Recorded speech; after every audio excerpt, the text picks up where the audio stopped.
Them say to see with koro eye, now they make person they believe something. Venezuela don't show the world confession video of them man, the American man, with them say follow join for the failed coup as President Maduro of Venezuela talk am. He say now officials for Washington coordinate the coup and say now God Donald Trump now him be the direct chief of this invasion.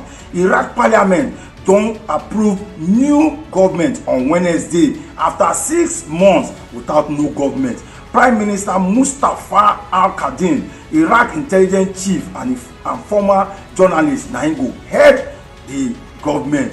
Who wear shoe, na him know where they pay now.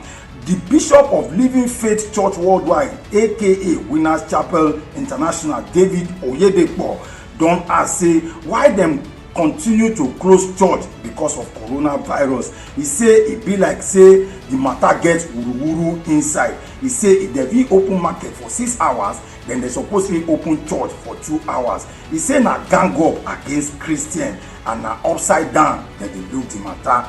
The Cross River Police Command don catch and parade 41 suspected armed robbers, kidnappers and cultists for Calabar. One of the suspects na Francis Jeremiah, wey don do kerewa with a 9-year-old stepdaughter for Bakassi.